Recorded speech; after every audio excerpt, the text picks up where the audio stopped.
Submarine.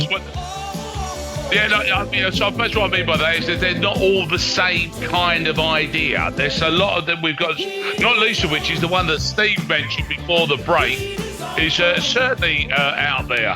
Yeah, well, let's bring Stephen back in. Hi again, Stephen. Morning, gentlemen. Thank you so much for holding on for us. Appreciate that. And yes, well, we've got a few people quite excited about your suggestion, actually. Just remind us what it was and why you're suggesting it as well. I mean, it was. I remember when it went to number 1 on August the 12th, 1972, and I first, it changed my life when I saw the band, as they were then, on Top of the Pops, July the 13th, 1972, when they played this song, which they'd recorded at the BBC a couple of weeks earlier, June 28th, 1972. It sounded like Wikipedia, don't I? But The name of the band was the name of the singer, but let's mention the guitar player on this that played the lead guitar on it, the greatest riff for me of all time, the late, great Glenn Buxton. The rhythm guitar was Michael Bruce, the bass was Dennis Dunaway, the drummer was Neil Smith, it was produced by Bob Ezrin, and the singer, also the name of the band then, was Alice Cooper. It was School's Out, the biggest selling single in Warner Brothers history, and you got to play it as much as you can, please, gentlemen.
Mark, I don't know about you, but I think that just stepped it up a notch.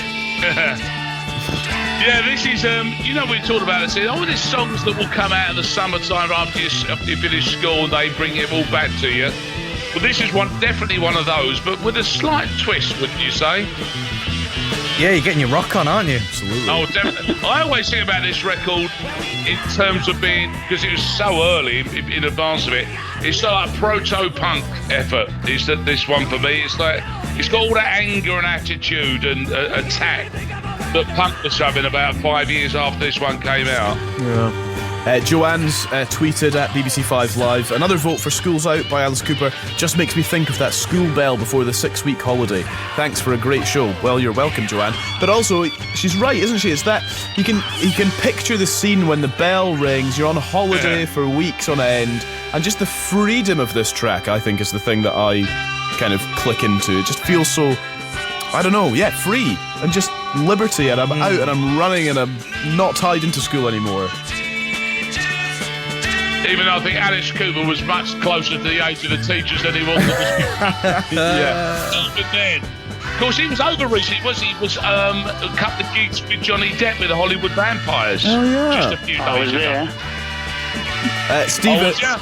Stephen, thank you very much for bringing us School's Out by Alice Cooper. Stephen is actually a walking Alice Cooper encyclopedia. Yeah. And as you say, a very recognisable, very distinct track there. I thought you recognise that one. Yeah, we did, Dotton. So anyway, thanks very much, Stephen. Keep your suggestions coming in. Our number 08085 909 693, or you can text us as well on 85058, or you can email upallnight@bbc.co.uk. Oh, there it is. There's the bell. There it is.